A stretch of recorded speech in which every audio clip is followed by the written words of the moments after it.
کون سا 10واں؟ کس امام نے منایا؟ عید پر 10واں؟ یہ دراصل عید الفطر پر ہی 10واں منا رہے ہیں، یا عید الاضحیٰ کی اہمیت کو کم کرنے کے لیے کیا کہتے ہیں حضرت مسلم کی شہادت ہوئی گزشتہ روز، ہم کیسے منا لیں؟ یہ صرف 2 عیدوں کے اوپر تمہارا اتنا رجحان کیوں ہے؟ صرف 2 عیدوں کا مس کرنے کے لیے کیوں ہے اتنا زیادہ؟ اگر 10واں ہی منانا ہے تو خالی عید الفطر اور عید الاضحیٰ کیوں؟ 10واں ہی منانا ہے تو عید غدیر والے دن حضرت مسلم کا یا امام باقر کا بھی 10واں منائیں، اگر 10واں منانا ہے۔ امام باقر کی شہادت ہوئی نا 7 ذی الحج کو، وہ پھر آپ 18 ذی الحج کو 10واں امام باقر کا مناؤ۔ اگر 10واں ہی منانا ہے تو 8 ربیع الاول کیوں 9 ربیع الاول کیوں عید زہرا منا رہے ہو؟ اس دن امام حسن مجتبی اور رسول اللہ کا 10واں بھی مناؤ۔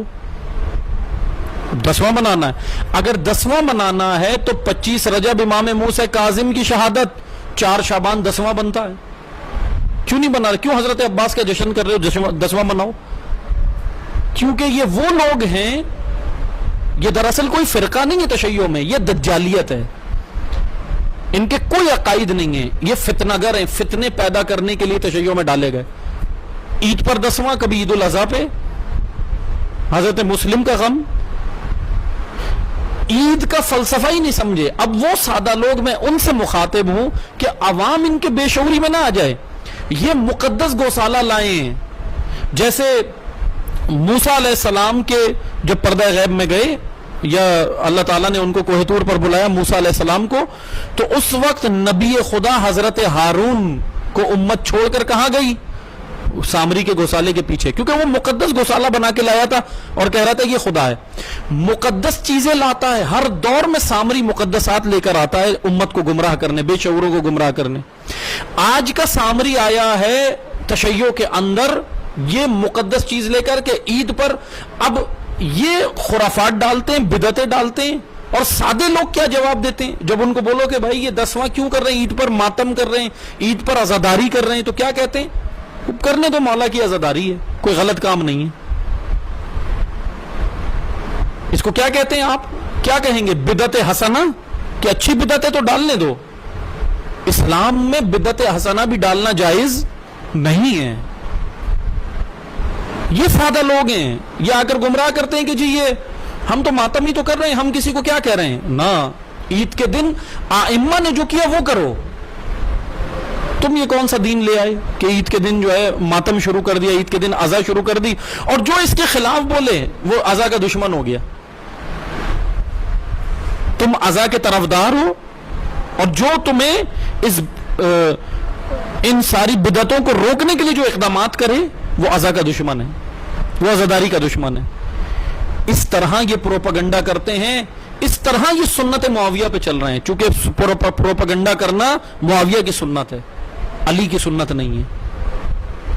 عزیزان محترم، بس میں یہ عرض کروں گا، ان پر توجہ کریں۔ عید الفطر اور عید الاضحیٰ یا عیدین امت کے اجتماع اور امت کی طاقت کے روز ہیں۔ روز جمعہ امت کی طاقت کا روز ہے۔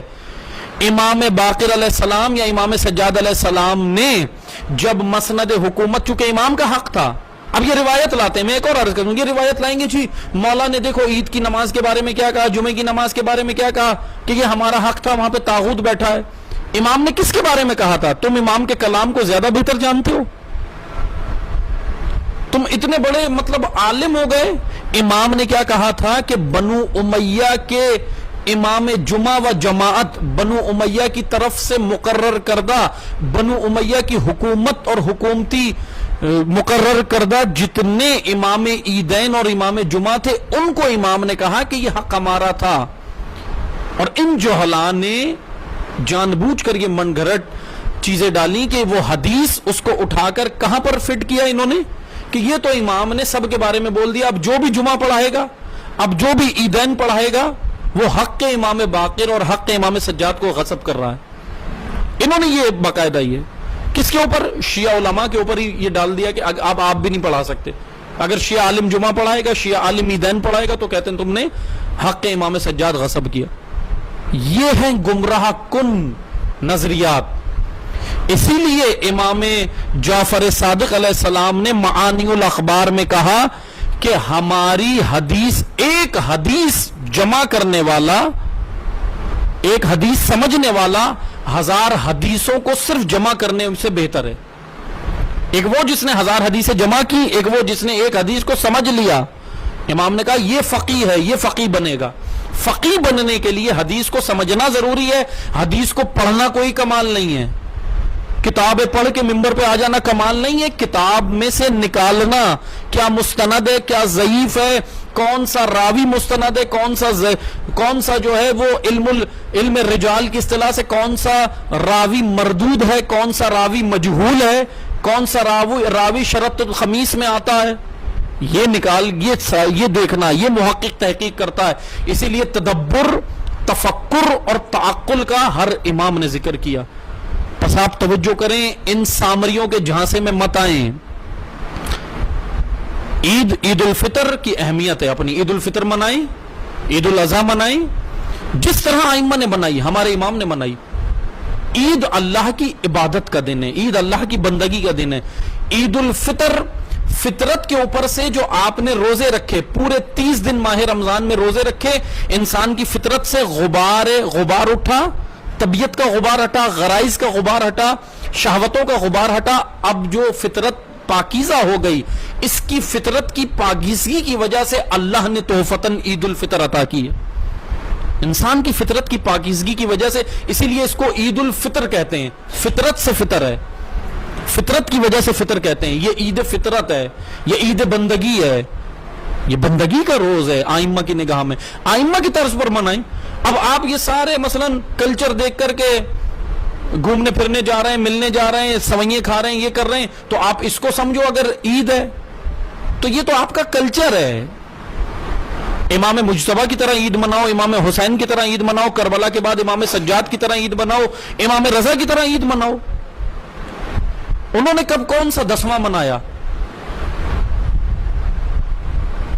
انہوں نے کہاں سے منایا؟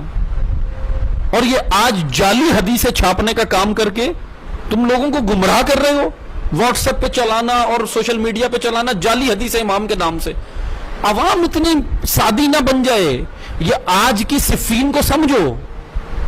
اگر آج کی صفین نہیں سمجھے تو پھر کیا فَيَا لَيْتَنِي كُنْتُ مَعَكُمْ کرتے ہو کہ کاش ہم ہوتے، کیا کرتے؟ اگر بے شعور آج بھی، جو آج بے شعور ہے، اگر علی کے دور میں بھی بے شعور ہوتا تو اس وقت بھی وہ یہ نہ سمجھے کہ یہ جو نعرے لگانے والے سمجھ رہے ہیں کہ ہم اس وقت ہوتے تو یہ کر دیتے، وہ کر دیتے، تم اس وقت بھی ہوتے تو تم بھی علی کے اوپر تلوار لے کے کھڑے ہوتے اور کہتے مالک اشتر کو واپس بلاؤ صفین میں، کیونکہ بے شعوری دشمن ہے۔